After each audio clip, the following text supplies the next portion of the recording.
there we go. There's your problem. There we go. Someone put a red cube in here. Yeah, that'll happen. Gotta get one of the green cubes. That's it. That's basically the whole game. Okay, it's really not that bad. In fact, I rather like First Martians, although admitting my stance is not shared by many others.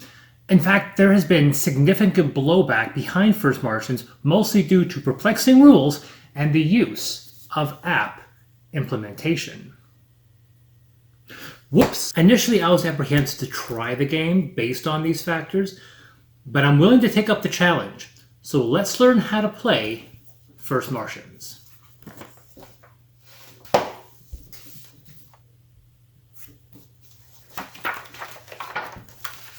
What? Seriously, what the f?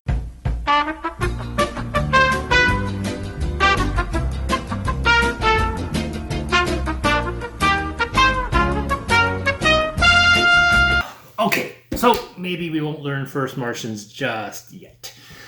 Because despite every review evaluating First Martians within a bubble, on its own, without context, they ignore how similar the game is to another more popular game made by the same designer, a game considered much easier to play. Robinson Crusoe. The advice by the consensus claims that by using this game as a roadmap, First Martian becomes much easier to learn. So, let's see and learn Robinson Crusoe and how well it leads us into First Martians.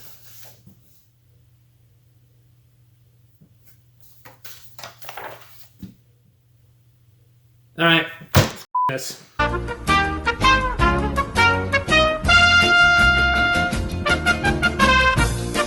welcome to Watch It Played. My name is Rodney Smith, and in this video, we're going to learn the wonderful player game First Martians Adventure. A game of Robinson Crusoe begins with selecting the mission and establishing the board. Deal out the 9 mandatory unbuilt invention cards along with 5 random ones. Place the adventure cards and matching dice. Select characters and give each their complementary unbuilt invention, as well as their 2 action tokens. The group also receives 2 randomized scavenged items, and place the starting region tile. Each round starts with event cards, which you build by dealing out an equal number of adventure and story cards to a maximum of the number of rounds the mission contains. There are also tokens representing resources and the status of your shelter. At the start of most games, you won't have said shelter, so these values are all set at 0. The point of the game is to not only survive, which is itself a challenge, but also to complete the mission, whether it be creating a signal fire or planting crosses or filming a movie. The board, appearing initially confusing, is laid out straightforward, with each round involving steps, tracked by a token on the upper left-hand side of the board. Only when reaching halfway down to the action step does gameplay move from left to right across the bottom of the board. At the top, reveal the event. If there's an event already at the bottom, that card gets shifted left. If shifted off the board, there may be consequences to suffer. The next stage, morale, is where the current player gains determination tokens based on the current morale, potentially losing tokens if the current value is negative. Anytime a character is required to discard something but can't, he or she suffers a wound. The game then moves into production. The tile where your camp sits gathers resources of each type listed. Later in the game, this can be expanded to adjacent tiles depending on built inventions. There are 2 types of resources: perishable, which are discarded at the end of the round, and non-perishable, which are persistent. These are represented by bananas and bread, respectively, despite bread being perishable and bananas having a shelf life of up to a week. But let's not look too much into that. For one, when you gather food, regardless if it's fish or bird, you gain... Banana. Yes, a banana. When you kill a beast in a hunt, and let's just point out that most of the beasts appear to be apex predators, not sure how that works on this island, you also gain... Banana? Yes, banana. This is certainly a bizarre island, probably holding back a malevolent force that would destroy the world if released. So be on the lookout for smoke monsters, plane wrecks, cursed numbers, and unsatisfying narrative conclusions. And banana birds. The action phase is where most of the game resides. Players place 2 of their action tokens anywhere on the board. The number of options is plentiful, between 15 and 45 different places to commit actions to. Obviously, you'll never be able to accomplish them all. Will you satisfy an event, go hunting, explore, gather, or build either the shelter, the roof, palisades, or any number of the inventions unlocked?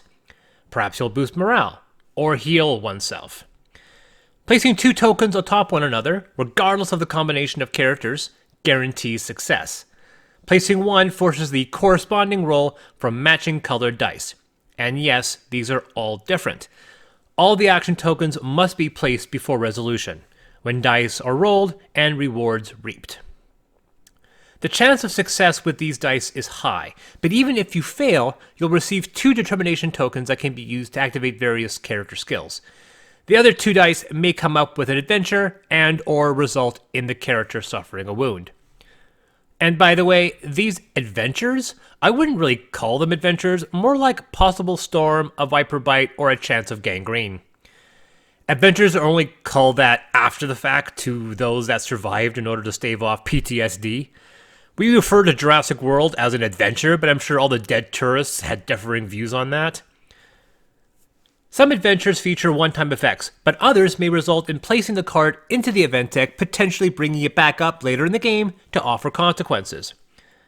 After resolution, transfer acquired resources from that round down to be available, and each character takes a portion of food. And obviously, you better like bananas. Each character that doesn't eat loses a wound. Finally, depending on the turn, any number of weather and threat dice are rolled. If characters are not protected enough, you guessed it, they suffer wounds. Rounds continue until the mission objectives are met, or the players lose the game, either by running out the clock, or if one character is killed. The perplexing rules notwithstanding, Robinson Crusoe is not a difficult game to learn. It's all about risk assessment. How badly do you need to succeed at a task? There's no route to a victory that involves playing it safe. Right from the inset, characters should avoid double stacking an action. Only when necessary should one stack to assure success. Additionally, the shelter is paramount. Get that high enough, and much of the rest of the game becomes easier. Once my group figured the rules, Robinson Crusoe quickly became one of our most popular cooperative games. Which brings us back to First Martians, a game with nearly identical mechanics, though not appearing initially so. But to explain that, we need to address the elephant in the room, the app. The app. I was initially apprehensive about this, and the few times I heard of games implementing the idea, my feelings were mixed. If I'm constantly inputting information into an app, why don't I just play an app? However, after completing my first playthrough of First Martians, I began to realize what the app was actually offering. The issue with Robinson Crusoe, and it's admittedly an insignificant one, are these event and adventure cards. This is a game about survival, so it's strangely odd characters on this island possess the precognition to know the consequences of their actions. Unless, of course, Smoke Monster, Falling Planes, Dharma Initiative, and frustrating unanswered questions. My god, that show was annoying.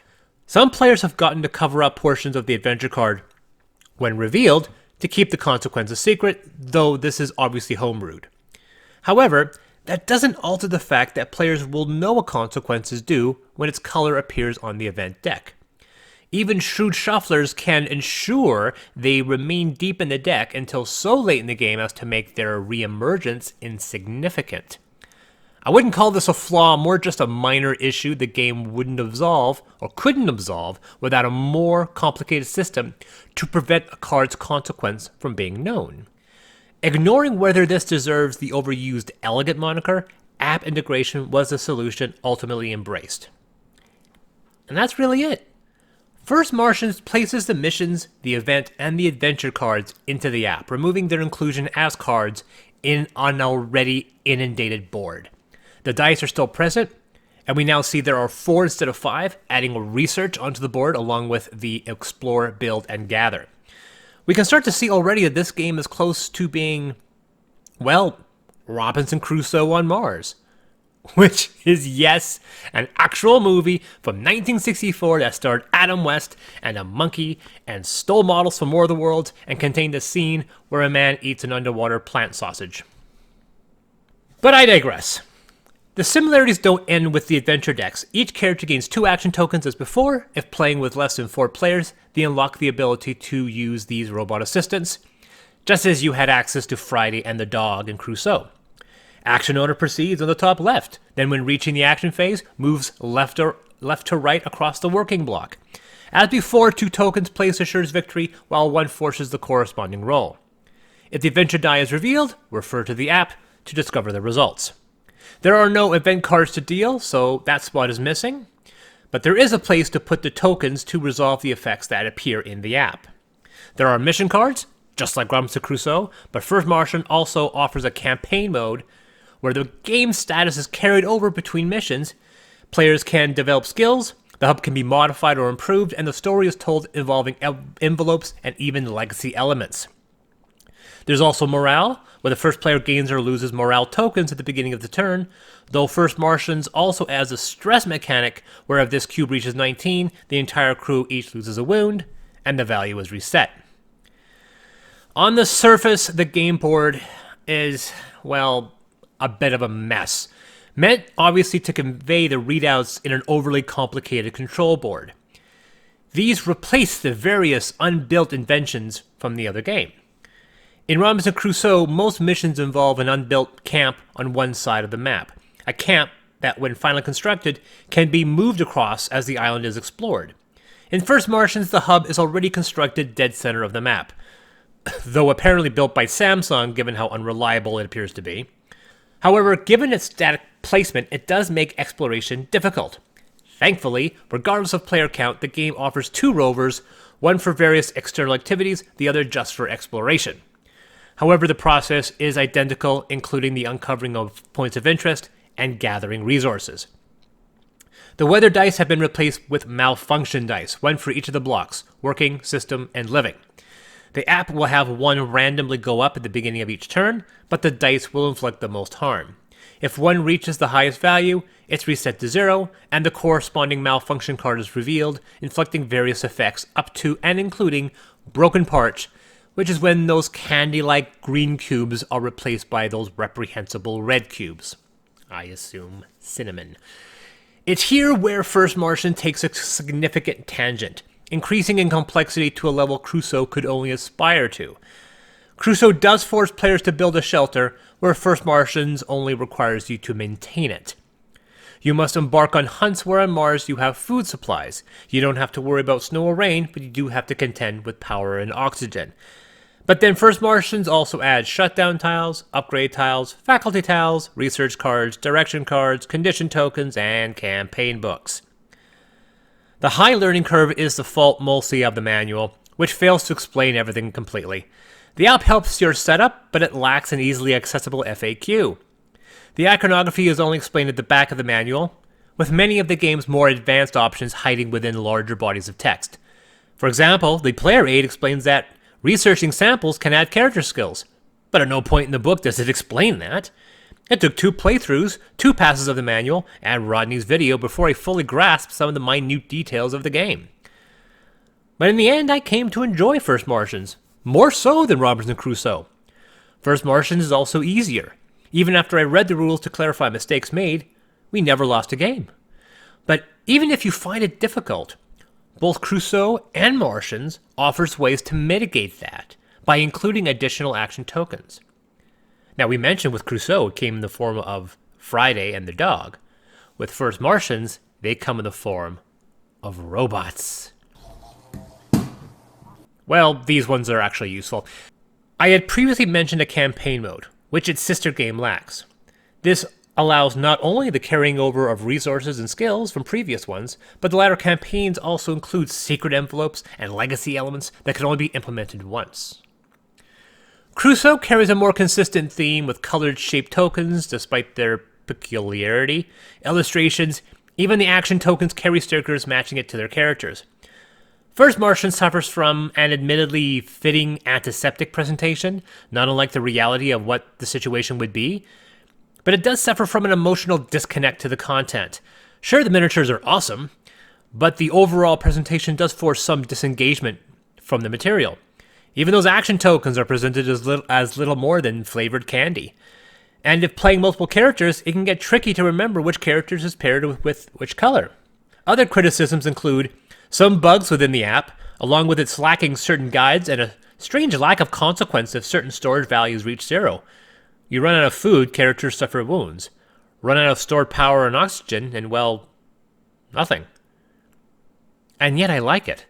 First Martians carries an awesome sci-fi theme that I appreciate more than hunting down banana fish and erecting exorcism crosses. I'm encouraged to play First Martians more so because of the included campaign guide and the concept of carrying over your base's configuration between missions. First Martians did itself no favors. Its obtuse board was exasperated by a muddled manual, and the app implementation received considerable knee-jerk reaction without a proper analysis as to why it was implemented. But the game is fun, especially when utilizing the campaign mode. It is more than just swapping out red cubes for green, which was basically the goal of the introductory game, necessary as it conveys the more complicated mechanics of the game, but a lethargic and boring and unengaging introduction, and barely an amuse-bouche to the cuisine to follow. First Martians is the Donnie Darko of board games, initially confusing, but more rewarding with future plays. The more you dive in, the more context and substance you find. Perhaps 2001: A Space Odyssey would have been a better comparison.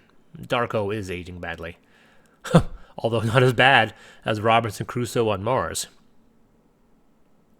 This is Chris from Deus Ex Machina.